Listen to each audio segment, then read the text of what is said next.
What's up, you guys? Today I wanted to make a video on broken Skullcandy heshes. If you guys don't know what the Skullcandy heshes are, they are, I think, off the top of my head, I think they're the highest sort of stage or the highest level of earphone you can get from Skullcandy.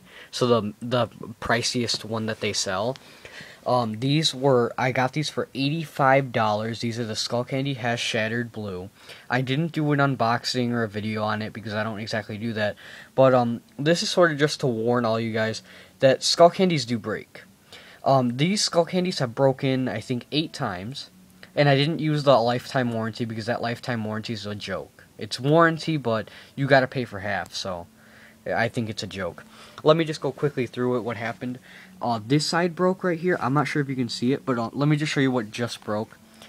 This side, these things break really easily. This is how it broke. You've got a dangling cable here.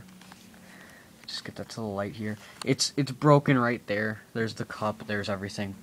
It's hanging by a little cable. Now, when this broke, all I did was I used this adhesive. Fix all adhesive. Just put it on there, it works just fine. You just gotta hold them down for like 15 minutes and you're fine. But the reason they broke were that these things like to, they don't have noise canceling.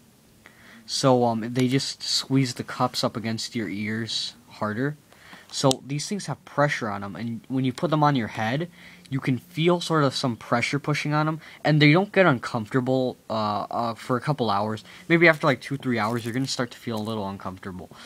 But these things push pretty hard against your head, just enough so it just feels a little weird.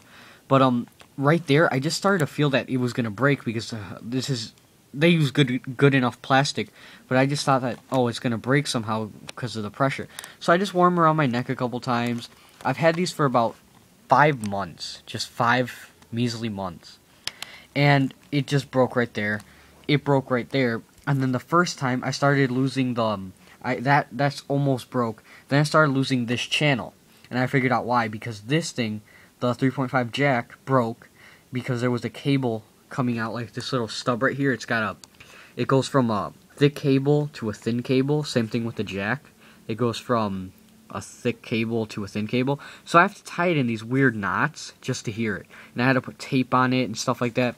So for $85, I mean, these aren't DJ headphones. They don't swivel and stuff, but these are the highest quality that Skullcandy sells. And these just broke like literally 5 months after I bought them. And if I want to recommend some earphones to you guys, do not get Skullcandies, really. I mean, you don't want to run into these troubles. I mean, these things aren't even soft. When I first bought them, these things were hard. So this isn't even soft. It might look like it, but when they're on your ears, you don't feel a difference. It's just hard.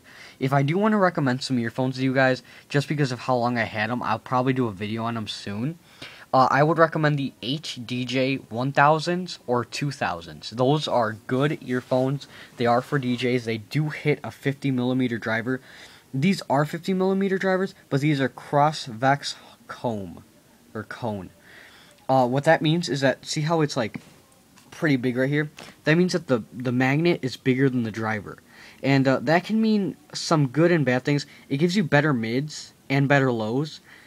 But when it's cross-vec, that means if the bass hits too hard, it'll hit the end of the magnet, and you'll hear doo-doo, doo-doo, doo-doo. That's if the bass hits too hard. If you're gonna get some good headphones, get some Pioneers. They have really good headphone designs. They don't break. They have plastic on them, but they don't squeeze against your head. They don't break like that. They do have ball joints, but it's all about the grease and that they'll break if they run out of grease. What else can I say? Basically, that's mostly it. These things break really quickly. I've had some lowriders, some skull crushers, and the Hesh. The skull crushers broke because that little bass thing broke. Because I just kept replacing the battery because of how much I used them.